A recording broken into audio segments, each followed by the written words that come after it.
Hi guys, welcome. So in today's video, I have the beautiful Janela, Aww. and we're going to be doing large goddess knotless braids. So I'm going to be using these bundles, these curly bundles, and her hair. So yeah, stay tuned. Hi guys, so like I mentioned, I will be doing large goddess knotless braids in her hair. So I will be showing you guys how to pre-part for large braids. So the first thing you want to do is make sure that you are parting your client hair down the middle from the front of the hair to the back. Parting the client's hair down the middle allows for you to part the rows a little bit better, being that you can part from the middle go out instead of parting from the out to the middle. I find that when you part from the middle go out, it allows you to make sure that the part has the same width throughout the row. So once you finish parting, you will go ahead and part from ear to ear like how I'm doing on this side. You'll take a clip the back, and do the same on the other side. I'll flip her around so you guys can see what I'm doing. So now that she's parted from ear to ear, you're going to part out your rows in the front, meaning the rows that are going to be above the ear.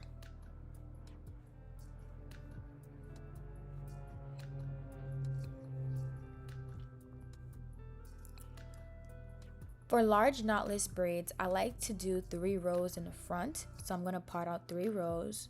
You can clip the hair or you can braid it in. It just depends on the person's hair texture. Her hair is relaxed, so clipping the hair is just easier and more manageable. If the client has very thick and long hair, you may want to consider braiding it.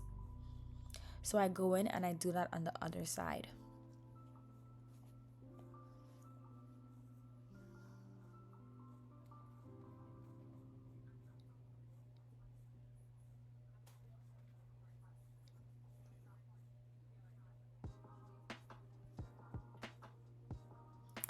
So once that is done, I go in and I part out the row that is above her ear. So you're gonna see me do that right now.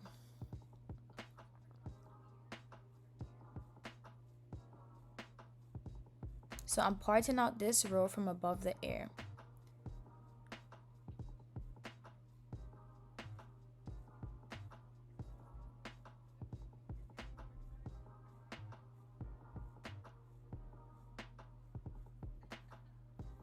So as you can see, that row is a little higher, so I need to straighten it out.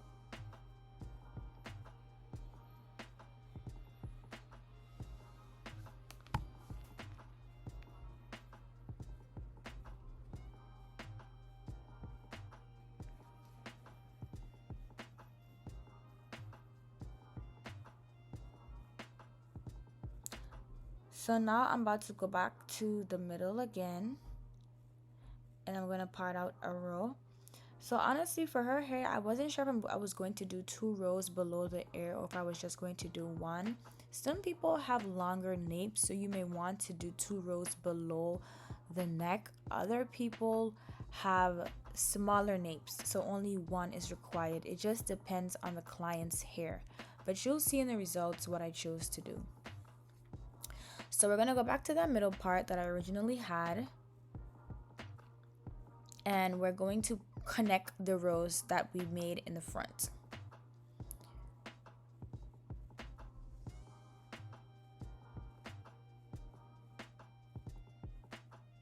So we're just gonna connect it to the middle and do the same for the other side. You can straighten it up. It is very important to note that when you are pre-parting, I do not recommend using any product whatsoever. It is very unnecessary, because if you have to fix a part and you go back and that part is hard, it's just not going to be easy for you to part. So just don't part with any product. So you're going to just go in and connect the rows. Try to make it as even as possible the first time, so that when you go into braid, the only thing you have to do is just clean up the parts.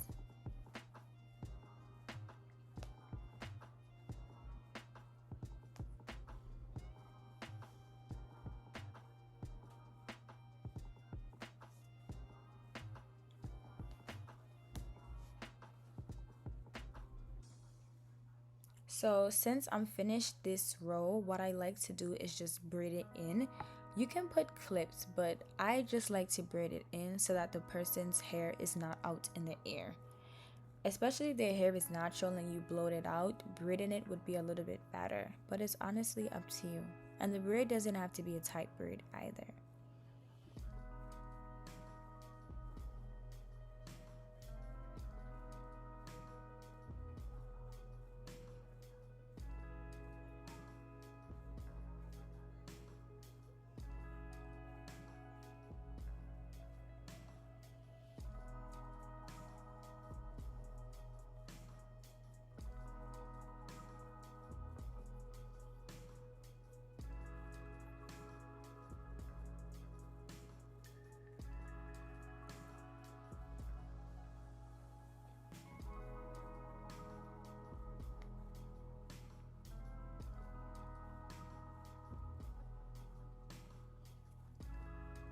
So now I'm going to continue connecting the rows with the top 2 rows.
So here you're seeing me just going in and fixing up the parts and the braid when I see a little mistake.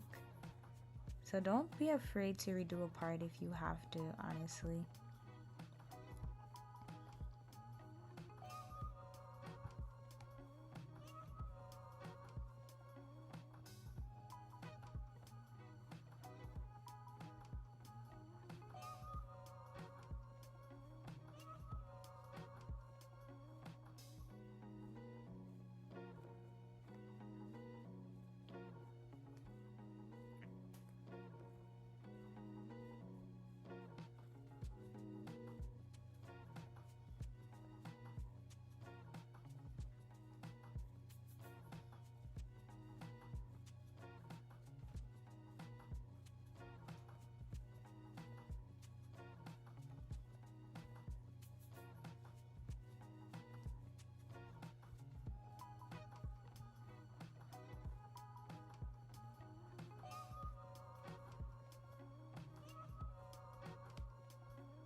So like I said, I wasn't sure in the moment how much rows, if I was gonna do 1 row or 2 rows underneath the nape, but looking at her hair, I just decided to do 1 row under the nape.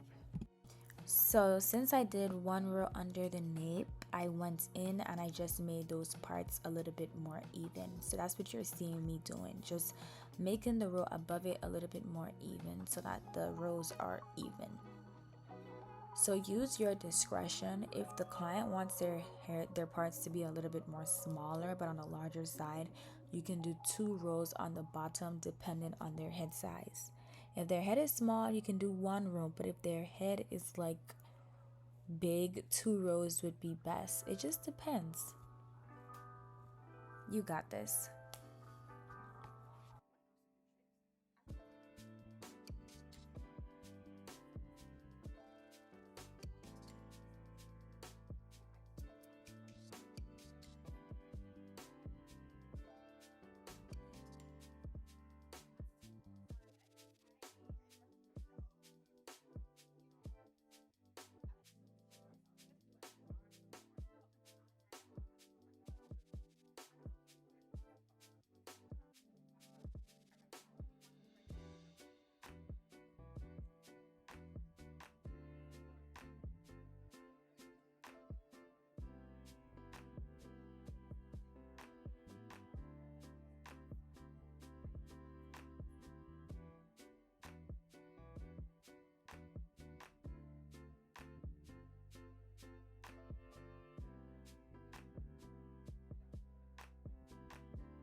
Alright, so this is how it basically came out. I just decided to do 1 row on the bottom and 3 on the top. So this is how it should look. That will be your top row, your second row, your third row, and your fourth row. This is how it looks in the front.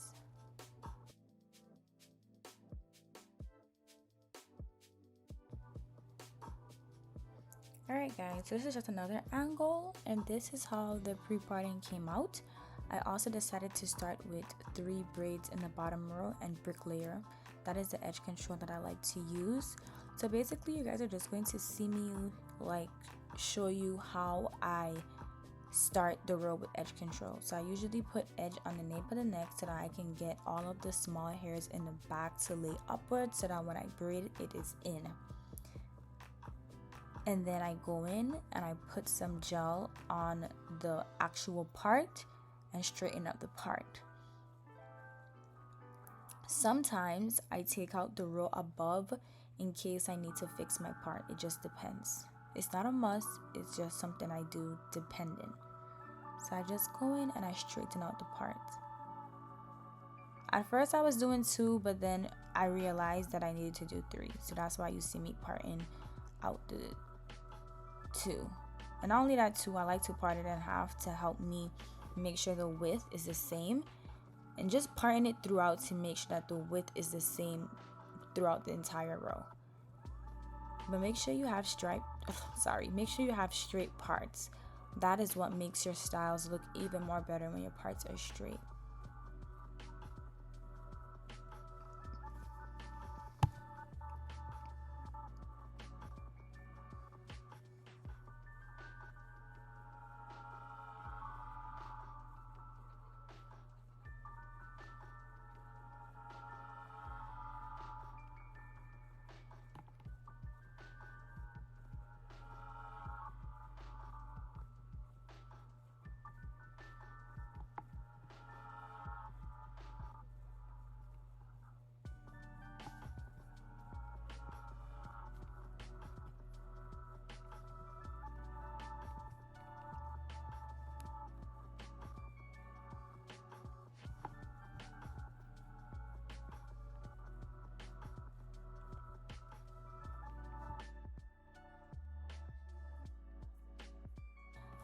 These are how her results came out. She absolutely loved her hair, and so did I.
Thank you guys so much for watching this video. I hope this video helped you, and see you again in my next tutorial. Ciao.